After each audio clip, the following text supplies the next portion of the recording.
Olá, tudo bem? Eu sou o Davi, este é o canal Acervo de Linhas. Muito obrigado por ter clicado e pelo interesse. No vídeo de hoje eu vou mostrar as minhas 10 melhores leituras de 2023.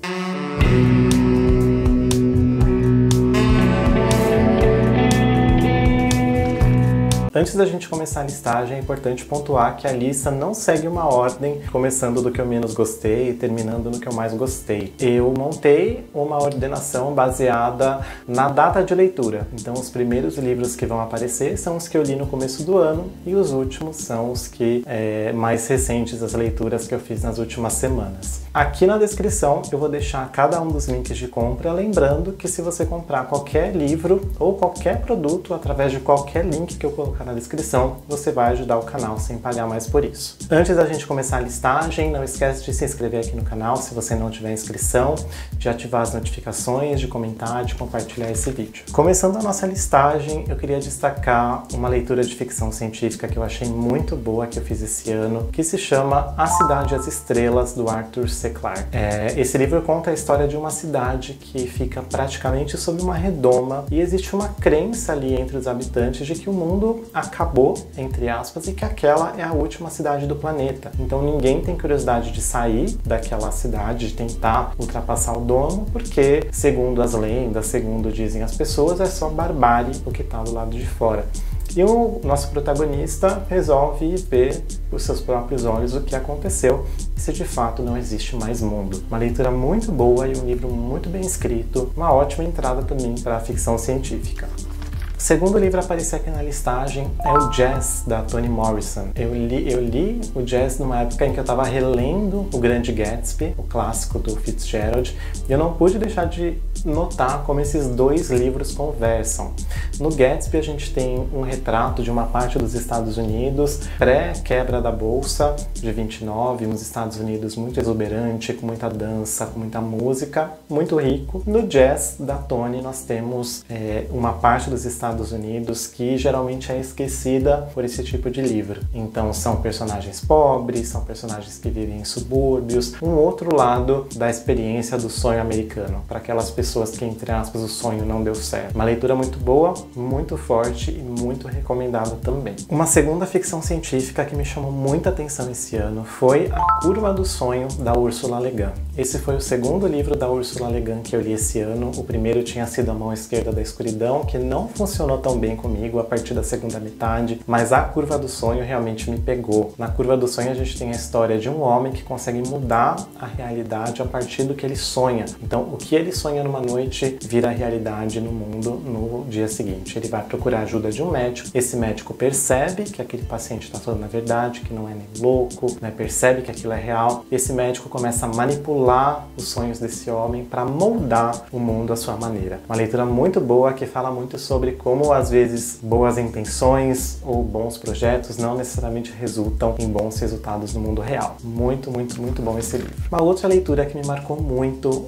foi Tudo sobre o Amor, da Bell Hooks. Foi a primeira experiência de leitura que eu tive com a Bell Hooks, esse livro sobre o amor de um ponto de vista de tentar definir o que é o amor, mas também coisas que não são amor, coisas que a gente às vezes é ensinado desde criança, isso é amor, isso é carinho, e na verdade não. Um livro também muito bem escrito, me surpreendeu muito porque a leitura desse livro é muito simples, no bom sentido, né? Você consegue ler de uma forma fluida, e aqui nos comentários uma pessoa deixou uma informação que eu não sabia, mas que foi uma tentativa da Bell Hooks também, que era uma mulher acadêmica, de fazer um livro em uma linguagem que fosse acessível. Então isso com certeza, esse objetivo ela conseguiu. O livro é muito bom, muito bem escrito e faz pensar muito nas experiências de amor que a gente tem, já teve, e tentar defini-las e ver se é amor, se não é. É muito, muito, muito bom. Ficções, do Borges, foi outra leitura que me marcou bastante também.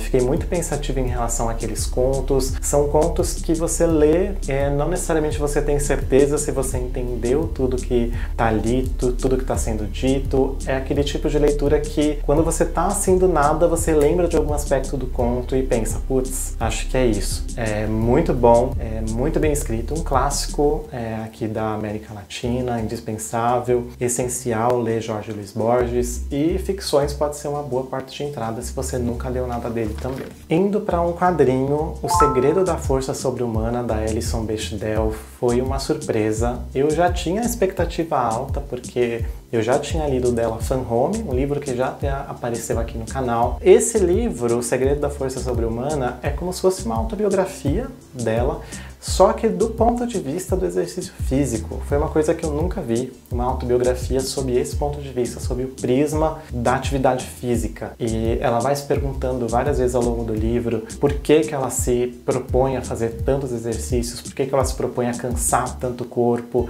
Será que não é alguma coisa da mente que ela está tentando sobrecarregar com esforço físico? Uma leitura muito boa. Se você já leu o Fan Home, você vai notar alguns aspectos do Fan Home aparecendo ali no Segredo da Força Sobre-Humana, mas se você nunca leu nada da Alison, também em nada você vai perder. Na verdade, pode ser até bom, porque você vai ler uma autobiografia dela. Então, uma leitura muito recomendada, me marcou bastante. Vindo para o Brasil, Viado Assassino, do Santiago Nazarian, um livro que apareceu aqui no canal também. Não me surpreenderia se esse livro virar uma peça de teatro, virar alguma coisa nesse sentido. O livro é estruturado em formato de diálogo entre um jovem, que a gente pode considerar como um incel, e a gente tem ali as reflexões, um pouco da visão dele de mundo. É uma leitura bem ácida, numa escrita muito bem construída e, de certa forma também, de certa forma não, totalmente, dialoga com esse mundo que a gente está vendo de radicalização de adolescentes. Não só ele é bom por tocar nesse ponto, mas porque é muito bem escrito, muito bem recomendado também. Ainda no Brasil, um quadrinho brasileiro, Bendita Cura, do Mário César, uma história que me tocou muito, sobre homofobia, sobre se descobrir diferente, sobre se descobrir minoria e como que uma pessoa pode lidar com essa diferença social ao longo da vida, essa diferença de diversidade também. Toca em pontos muito delicados e que também são relevantes nos dias de hoje, claro. Só que de um ponto de vista muito delicado, o Mário César vai conduzindo esses personagens de um jeito com muito afeto. Dá pra perceber que ele tem muito carinho por aqueles personagens, e isso, na minha opinião, se reflete no final também. Claro que eu não vou dar nenhum spoiler, é um quadrinho que vale muito a pena ser lido e uma leitura muito rápida também, muito recomendada. Um clássico do terror, Drácula, do Bram Stoker, um livro que ainda não apareceu aqui no canal, vai aparecer em breve provavelmente.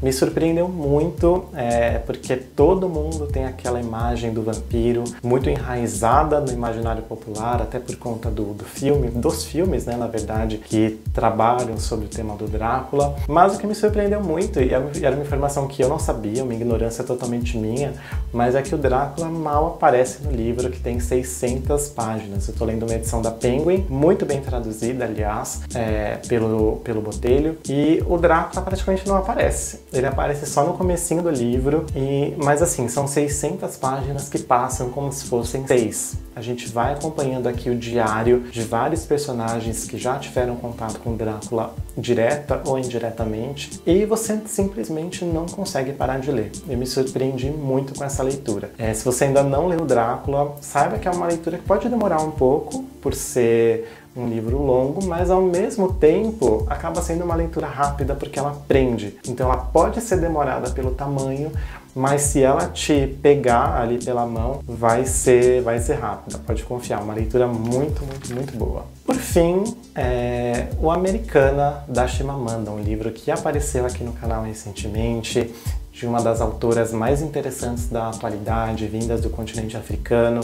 A Americana segue uma personagem chamada Ifemelu, que sai da Nigéria e vai, entre aspas, tentar a vida nos Estados Unidos. Quando ela chega nos Estados Unidos, ela vê que muitas das coisas que ela imaginava são totalmente diferentes, e quando ela volta para a Nigéria, ela também já é uma pessoa diferente, e o país dela também mudou nesse tempo que ela ficou fora. Uma leitura, assim, muito boa, um livro muito bem construído, tem trechos ali que você para e você fica digerindo, você fica pensando no que ela está dizendo.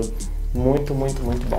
Gente, essas foram 10 das melhores leituras que eu fiz nesse ano. Foi uma lista difícil de fazer, eu quis deixar ela bem assim, diferenciada, pegando vários autores e autoras.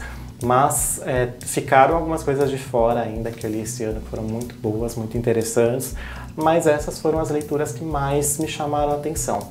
Deixa aqui nos comentários se você leu algum desses livros esse ano, se você leu outras coisas diferentes que você quer compartilhar também, eu vou adorar ouvir sua opinião. Aqui na descrição eu vou deixar o link de cada um, falando mais uma vez, se você comprar qualquer livro ou qualquer produto, você vai ajudar o canal. Muito obrigado pela companhia até aqui, até o próximo vídeo. Tchau!